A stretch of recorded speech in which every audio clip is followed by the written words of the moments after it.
All right, we are on step 3.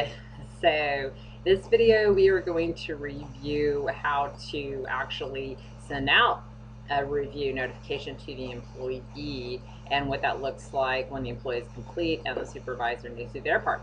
Okay, so we have completed our review, and now what we're going to do is there's one of two ways to send out a review. So in the first example of sending out a review, I am going to assume that you have a review that is for all employees. Okay, so this particular review is their annual review, and you don't do it on their anniversary date, you do it on the calendar year, and this needs to go out to everybody in the organization.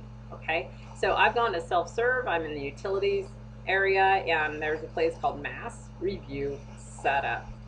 Okay, so what we're going to do is we're going to go ahead and choose our review, right? So if we have more than one created, we need to choose the correct one. All right, and then we're going to need to select a filter. So you, depending on your company, you may have a lot of filters, but what I'm really looking for is active. So I really only need this to go to my active folks, right? Okay, and then we've got our review date. So what are you assuming the date is of the review, right? Not necessarily when it's due, but when you're sending it out. So if you're sending it out today, that's great. Go ahead and just keep that date there.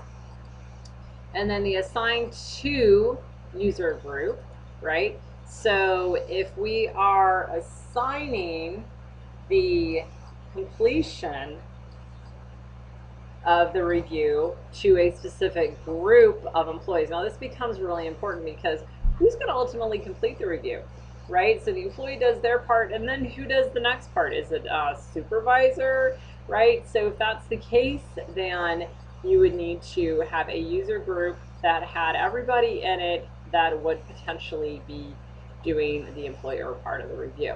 Okay, if you need some help with that, just let us know, and someone can help you review the user groups and how those are set up. All right, so and then we've got the period covered date. So maybe this review was for the year of 2013, so we want to put in the dates for that review as well. Okay, all right, so once we've done that, then we can save, right?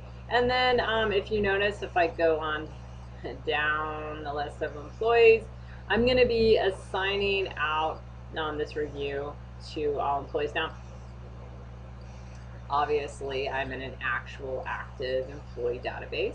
The last thing you guys want me to do is send out an annual performance review. So this is where I'm going to stop the demonstration on the Mass Review setup. Okay?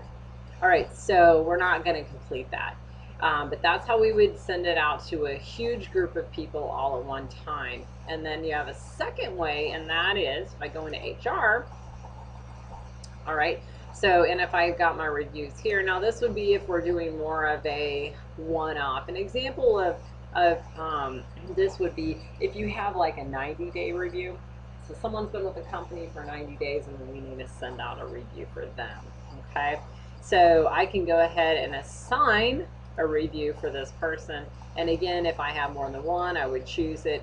And similar to what we just looked at, we have our user group to assign and period covered and what the review date is. Okay, so that's how you assign a review.